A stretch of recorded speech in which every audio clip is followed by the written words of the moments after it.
जी जो हालात बन रहे हैं श्रीलंका तो एक अलग मसला है। लेकिन आज से नहीं, ये हमेशा एक जमाने से चला आ रहा है कि मुफ्त राशन देने का जमींदारों के जमाने से ये रवैया रहा है कि पूरे पूरे खेत उनको दे दिए जाते थे और पूरे पूरे इलाके को एक वो कर दे, जो भी पैदा हो वो इतने परसेंट यहाँ है, बाकी हाँ वहां जाए। रिजवान जी, लेकिन उस तो वक्त में वही जनता उनके लिए एक बंधुआ मजदूर भी तो हो जाती थी।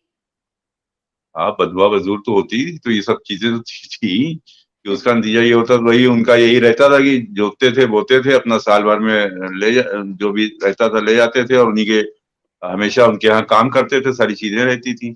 अब जो सिस्टम बन रहा है, जो अभी चीजें सामने आ रही हैं, जो अभी जैगम भाई ने ये बात कही है कि हर जगह गली गली तो आप टैक्स ले रहे हैं, हर जगह टैक्स ले रहे हैं, लेकिन आदमी को दे क्या रहे हैं? कुछ भी नहीं देख रहे, ना रोजगार उसको फराहम कर रहे हैं। मतलब वो मेहनत करने के लिए तैयार बैठा हुआ है कि गेहूं हम गेहूं दे रहे मेहनत हैं कर। राशन में, मतलब। हाँ, नहीं नहीं, गेहूं गेहूं भी जो है वो आज हमारी बात हो रही थी, वो कह रहे थे कि आने वाले दिनों में गेहूं भी नहीं बटेगा, मतलब चावल ही बटेगा। अभी जो बट रहा है चावल ही बटेगा। अभी 2 महीने इन्होंने इसलिए नहीं बांटा था कि नमक चना और तेल देंगे, अभी तक नमक चना तेल का पता नहीं है, और अब जो है कह रहे हैं कि गेहूं भी नहीं बांटेंगे, आगे से गेहूं नहीं, खाली चावल ही खाएगा आदमी। तो ये हालात जो होते जा रहे हैं, ये बड़े मैंने ही कई खराब दलित होते महिलाओं चले को जा रहे ऐसे हैं। बोलते देखा। दाल वाल कहाँ मिल रही है? दाल है ना, नमक तो मिल नहीं रहा है कि नमक के साथ वो खा ले रोटी। खाली गेहूं दे रहे हैं, चावल दे रहे हैं, और अभी वो भी कह रहे हैं कि ये 2 महीने में, ये पहली मतलब 2 महीने में दूसरी बार बढ़ रहा, बंदा आप लगा लीजिए। ये हालात हैं इन लोगों के। तो ये कैसे मैनेज बताइए। करेंगे, क्या करेंगे, ये तो वक्त की बात है।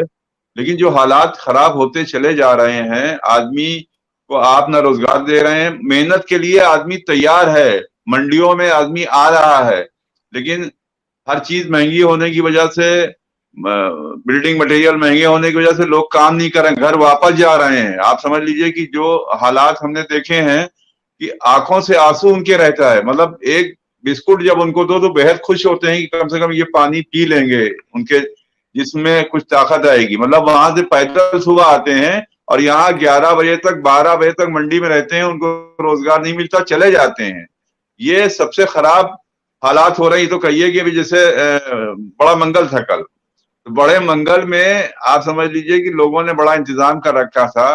अच्छा, और एक बात और बता दें, ये अल्लाह अच्छा रखे, नवाबीन हजरात को ये जब सूखा पड़ा था और उसमें उन्होंने एक तरफ बड़े इमामबाड़े को बनाना शुरू किया था, मुसलमान सब उधर लग गए थे, वहीं दूसरी तरफ उन्होंने जो था वो अलीगंज में हनुमान जी की मूर्ति स्थापित करके बड़े मंगल की शुरुआत किया था, और लोगों में अवेयरनेस पैदा किया था कि लोग अपने आगे आए, लोगों की मदद करें और बड़े मंगल के नाम पे प्रसाद वितरण करें। नतीजा ये हुआ कि आज इतनी उस पर है कि कल मैंने ये देखा कि बड़े मंगल में इतनी जबरदस्त भीड़ थी कि जिसका कोई, जो गरीब गुरबा थे वो तो थे ही थे, अमीर लोग भी जाकर के प्रसाद ले रहे थे और सारी चीजें कर रहे थे, वहीं खड़े होकर खा रहे थे। मतलब इतनी बदवासी से खा रहे थे, यानी भूखे थे तभी तो ले जा खा रहे थे।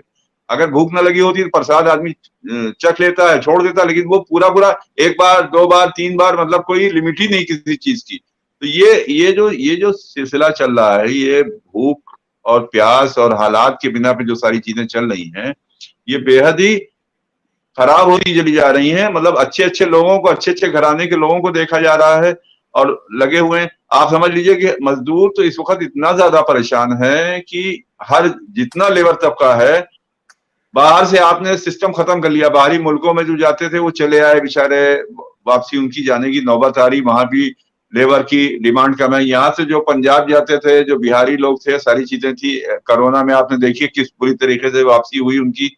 तो ये सब ऐसा नहीं सरकार नहीं देख रही, हम लोग तो बैठ के चर्चा कर रहे हैं, जाहिर बात है हम लोग खाना खा के आए हैं, खाएंगे, सारी चीजें ऊपर वाले का शुक्र है लाख लाख।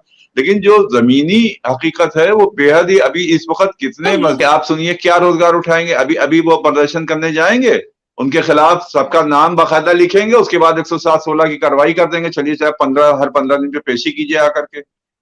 अगर ज्यादा उछल कूद कीजिएगा तो उठा के बंद कर देंगे, 151 में चालान कर देंगे। तो आप क्या करेंगे? आप अपनी आवाज उठाने के दिन लायक की ही नहीं रोटी है। मिल जाएगी आप उनको। आप हक बोलेंगे तो वो चीजें अच्छा 151 हो जाएगा, वो ये भी नहीं करते कि जेल में डाल दें, कम से कम बेचारे को रोटी मिले। वहां जेल में भी नहीं डालते हैं, वो 151 कर देंगे, दिन भर भूखा रहेगा बेचारा, उसके बाद चला जाएगा, फिर हर 15 दिन पे जो है एटीएम साहब के यहाँ सलाम करेगा आकर के। तो ये तो मिजाज बन गया है, यही तो सिस्टम खराब हो गया है। पुलिसिंग ने इतना खराब वो कर रखा है, कोई बात अपनी कहने की हिम्मत ही नहीं कर सकता है, अपनी रूदात बयान नहीं कर सकता है और कह नहीं सकता है। एक बच्चा आप समझ लीजिए कि दोनों हाथ पैर कटे हुए हैं उसके, यूपी का है वो, उसको करंट लगा था, दोनों हाथ पैर कट गए थे। तो उस बच्चे का आलम यह है कि उसने उन हाथ पैर कटे होने के बाद भी कंप्यूटर सीखा और सारी चीजें किया। सीखने के बाद मतलब वो, हाँ कई मिसालें हैं, मतलब उसने उस बच्चे को आज तक वो नौकरी की तलाश कर रहा है, विकलांग कोटे में भी उसको आज तक नौकरी नहीं मिली, परेशान है। और आप हमसे जुड़े रहने के लिए सब्सक्राइब करें YouTube पर, फॉलो करें Twitter पर और लाइक करें Facebook पर। और ज्यादा जानकारी के लिए आपको टाइप करना होगा सिर्फ न्यूज नशा।